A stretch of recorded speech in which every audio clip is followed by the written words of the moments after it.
Macondo, un nombre que resuena, ¿verdad? Pero, ¿de dónde salió exactamente? Hoy nos vamos a meter de lleno en los orígenes míticos de este pueblo legendario de 100 años de soledad. Vamos a explorar cómo este mundo nació literalmente de la nada, impulsado por la obsesión, el amor y un fantasma del pasado. Esta frase probablemente una de las más famosas de toda la literatura. Y es que desde el primer momento, ¡pum!, la novela nos lanza de cabeza a su tema central, el tiempo. Aquí no hay una línea recta. El pasado, el presente, el futuro, todo está revuelto, se mezcla constantemente. Esta frase es básicamente la promesa de todo lo que está por venir. Una saga familiar donde el destino lo es todo. A ver, imagínense la escena. Macondo. Al principio era apenas una aldea. 20 casitas de barro y caña brava. Estaba a la orilla de un río con unas piedras enormes, pulidas, que parecían huevos prehistóricos. El mundo era tan, pero tan nuevo que muchas cosas ni siquiera tenían nombre. Si querías hablar de algo, tenías que señalarlo con el dedo. Era literalmente un lienzo en blanco esperando a ser pintado. Y bueno, ¿quién estaba en el centro de todo este mundo naciente? Su fundador, su motor, José Arcadio Buendía. Un hombre con una imaginación, desbordada. Como dice el libro, su mente iba siempre más lejos que el ingenio de la naturaleza, y aún más allá del milagro y la magia. Era su mente precisamente la que le daría forma al destino de Macondo. Cada mes de marzo, como un reloj, llegaba a Macondo una familia de gitanos, todos desarrapados, liderados por un tal Melquíades, y con ellos llegaba la novedad.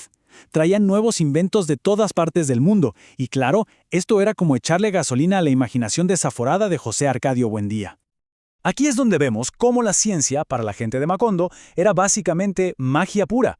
Melquiades iba por el pueblo arrastrando este par de lingotes, y de repente los calderos, las pailas, los anafes, todo salía disparado de su sitio para seguirlo. Era un espectáculo tremendo que a la vez maravillaba y asustaba a la gente. La línea entre lo real y lo imposible, se borraba por completo. Claro, mientras todos los demás veían un truco de feria, la cabeza de José Arcadio Buendía ya estaba en otro universo. Se le ocurrió que con esa invención inútil, como él la llamaba, podía sacar todo el oro escondido en la tierra. Y no lo pensó dos veces. Cambió los animales de la familia por los imanes, convencidísimo de que en poco tiempo tendrían tanto oro que hasta podrían empedrar la casa. Y aquí ya empezamos a ver el patrón, ¿no? El plan del oro, un fracaso total. Pero no importa, porque al año siguiente los gitanos trajeron una lupa gigante. ¿Y qué vio José Arcadio? No una herramienta para ver cosas de cerca, no señor. Vio un arma de guerra solar. Y se puso a hacer experimentos, a concentrar los rayos del sol, hasta se quemó varias veces tratando de demostrar su poder. Y así, saltaba de una obsesión a la siguiente. Dejó la lupa y se obsesionó con los mapas y los instrumentos de navegación. Se encerró meses, completamente aislado de su familia, perdido en sus cálculos. Y fue en ese encierro, en ese fervor, que llegó a una revelación. Un descubrimiento que iba a sacudir el mundo de ese pequeño pueblo. Y su gran descubrimiento fue que la Tierra es redonda como una naranja. A ver, hoy en día nos parece lo más normal del mundo, pero hay que ponerse en el lugar de la gente de Macondo. Para ellos, eso era una locura total. Su esposa, Úrsula, que era la pragmática de la familia, no aguantó más y le gritó: «Si has de volverte loco, vuélvete tú solo». Ok, hasta ahora hemos visto a un José Arcadio obsesionado con el futuro, con la ciencia, pero toda esta historia, toda la fundación de Macondo, se construye sobre algo más, un pasado muy oscuro del que él y su familia estaban de hecho huyendo desesperadamente.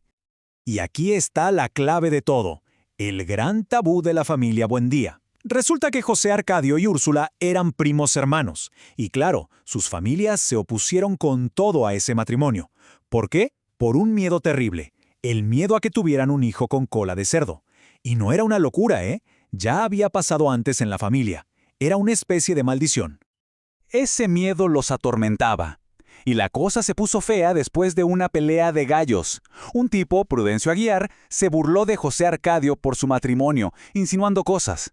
Y José Arcadio, por defender su honor, lo retó a un duelo y lo mató con una lanza. Ese acto de violencia, ese asesinato, fue lo que lo cambió todo. Fue el inicio de la huida. Pero como suele pasar en esta historia, el pasado no se quedó atrás. Volvió, y de forma literal, para atormentarlos. El fantasma de Prudencio Aguilar empezó a aparecerse en la casa, con una cara de tristeza profunda, buscando agua para limpiarse la herida de la lanza en la garganta. Imagínense eso, ¿eh? La presencia del fantasma se volvió algo insoportable. Ya no podía más. La culpa, el fantasma, era demasiado. Así que José Arcadio Buendía se rindió. Se enfrentó al fantasma y le dijo esas palabras, como una promesa. Nos iremos de este pueblo. Ahora vete tranquilo. Y así fue como reunió su familia y a varios amigos y emprendieron un larguísimo viaje por la selva. ¿El objetivo? Fundar un nuevo hogar, un lugar donde el fantasma no pudiera encontrarlos. Y ese lugar sería Macondo. Y aquí tenemos el choque de trenes que define a Macondo desde el día 1.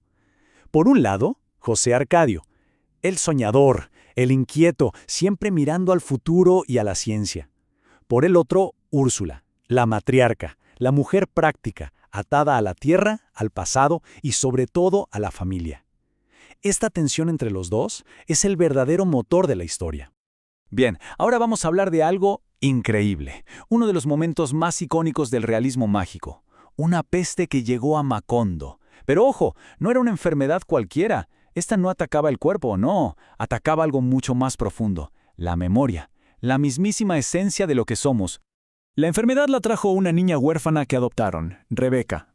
Al principio, lo único que pasaba es que la gente no podía dormir.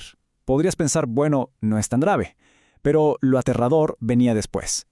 La falta de sueño llevaba, inevitablemente, al olvido. Un olvido total. El libro lo llama una idiotez sin pasado. O sea, se te borraban los recuerdos, los nombres de las cosas, todo. Fue el joven Aureliano, el segundo hijo de José Arcadio, quien tuvo una idea para combatir esto. Etiquetar absolutamente todo.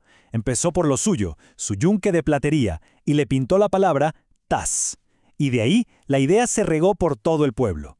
Cada objeto en cada casa tenía su letrerito. Mesa, silla, reloj.